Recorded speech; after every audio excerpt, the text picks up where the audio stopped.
trust Malaya. Let's see what she's on about. I'm glad you're here. This is the headquarters of the Nightingales, cut into the mountainside by the first of our kind. We've come to seek the edge we need to defeat Mercer Frey. If you'll follow me, I'll try to explain on the way.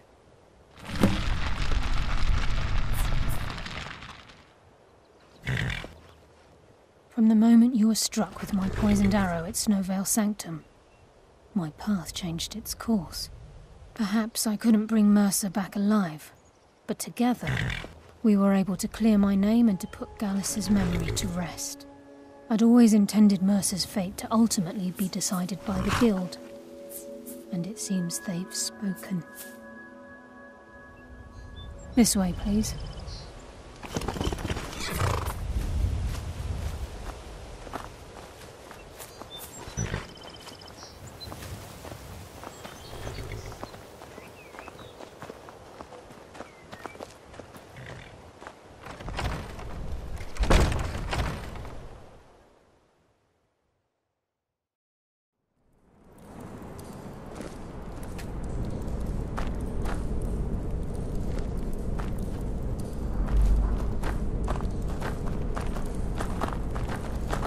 So this is Nightingale Hall.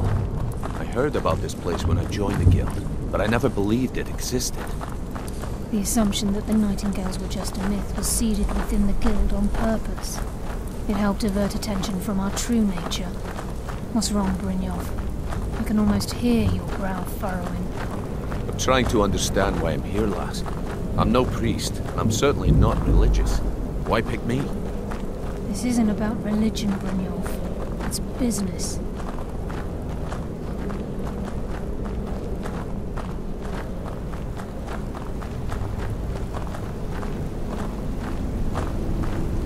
This is Nightingale Hall.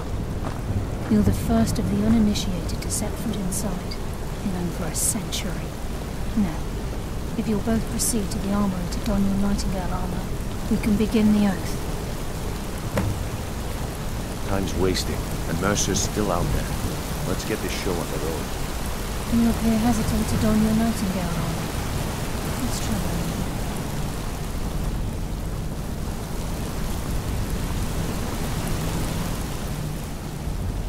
Proceed down the hall to the gate when you're ready.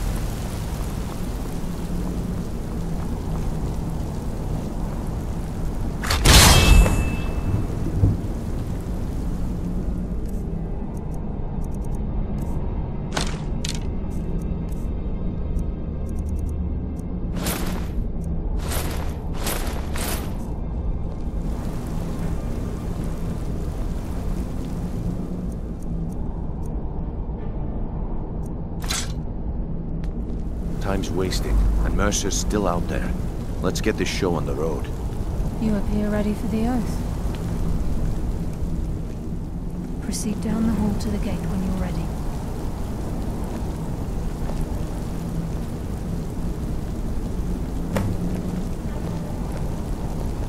You appear ready for the oath.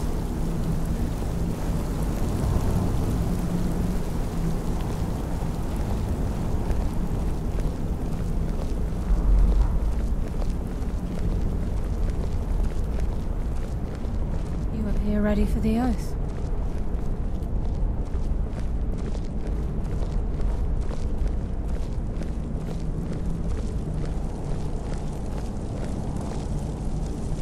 Okay, lass. We've got these get-ups on. Now what? Beyond this gate is the first step in becoming a Nightingale. Whoa there, lass. I appreciate the armor, but becoming a Nightingale? That was never discussed. To hold any hope of defeating Mercer, we must have Nocturnal at our backs. If she's to accept you as one of her own, an arrangement must be struck. What sort of arrangement? I need to know the terms. The terms are quite simple, Brynjolf. Nocturnal will allow you to become a Nightingale and use your abilities for whatever you wish. And in return, both in life and in death, you must serve as a guardian of the Twilight Sepulchre. Aye, there's always a catch. But at this point, I suppose there isn't much to lose. If it means the end of Mercer Frey, you can count me in. What about you? Are you ready to transact the oath with Nocturnal? Good. After I open the gate, please stand on the western circle. This is enough to make your head spin, eh?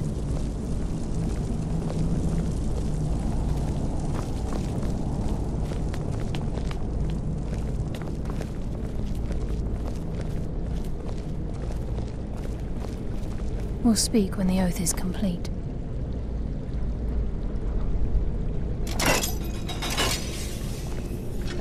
We'll speak when the oath is complete.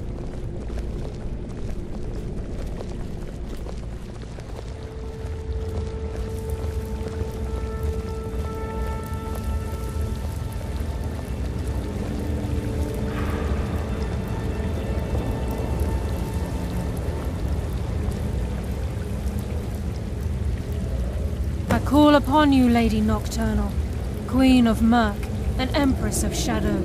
Hear my voice. Ah, Carlia. I was wondering when I'd hear from you again. Lose something, did we? My lady, I've come before you to throw myself upon your mercy and to accept responsibility for my failure. You're already mine, Carlia. Your terms were struck long ago. What could you possibly offer me now? I have two others that wish to transact the oath, to serve you both in life and in death. You surprise me, Carlia. This offer is definitely weighted in my favor. My appetite for Mercer's demise exceeds my craving for wealth, Your Grace. Revenge. How interesting. Very well. The conditions are acceptable. You may proceed. Lady Nocturnal, we accept your terms. We dedicate ourselves to you as both your avengers and your sentinels. We will honor our agreement in this life and the next until your conditions have been met. Very well. I name your initiates Nightingale, and I restore your status to the same, Carlisle. And in the future, I'd suggest you refrain from disappointing me again.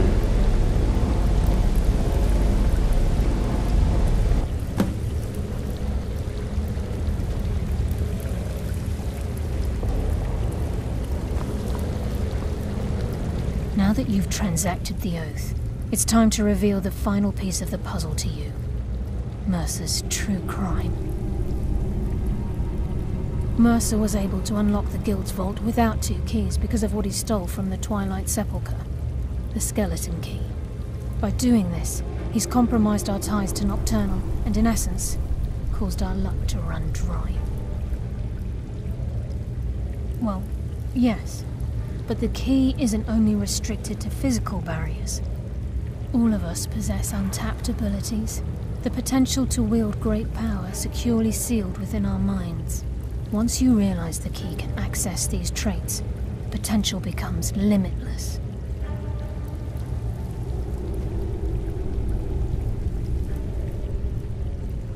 I'm afraid that's impossible. If the key isn't returned to its lock in the Twilight Sepulchre, things will never be the same for the Guild. As time passed, our luck would diminish to the point of non-existence, and whether you know it or not, our uncanny luck defines our trade. Very true. In our line of work, it's quite rare we set out to return a stolen item to its rightful owner. Before we depart, Brynjolf has some business to discuss. I suggest you listen to him. Listen, lad. There's one last piece of business we need to settle before we go after Mercer. The leadership of the Guild. Carlia and I had a long discussion before you arrived here. Thanks to your efforts, Mercer's treachery has been exposed. After we deal with him, all that remains is restoring the Guild to its full strength. As a result, we both feel that you have the potential of replacing Mercer as leader of the Thieves' Guild. I've been at this game a long time, my friend. A long time. I've stolen trinkets from nobles and framed priests for murder. I'm good at what I do, maybe even one of the best, but it's all I know. I've never been one to lead. Never desired it, never cared for it. Don't want it.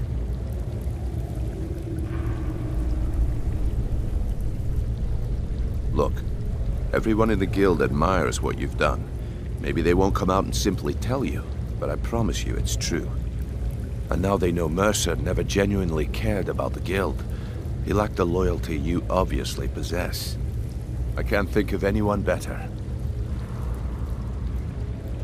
Well, we have a bit of an errand to run before your coronation, so don't get sentimental on me now. Then it's decided. When this is all over and Delvin's contacts assure me that we've regained our footing in Skyrim, we'll handle the details. Until then, we have quite the task ahead. I've been poring over the plans you brought us, and I'm convinced the eyes of the Falmer are in the Dwarven ruins at Erkenthand. Carlia and I will meet you there. Prepare yourself, lad. This will be a fight to remember. Aye, and some of what Carlia said is starting to make sense. Mercer may have damaged our reputation and raided our coffers, but this goes well beyond even his twisted form of larceny. Old Delvin kept calling it a curse, and we all laughed at him. Looks like the joke's on us. If you would have asked me that yesterday, I'd have said no. but now I think our chances have improved. Look, call me crazy if you like, but I trust Carlia. I don't think she'd lead us down a suicidal path. Besides, I'd rather die with some of Mercer's blood on my blade than spend the rest of my life regretting that I ran the other way. Until next we meet, lad.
Get lost, friend.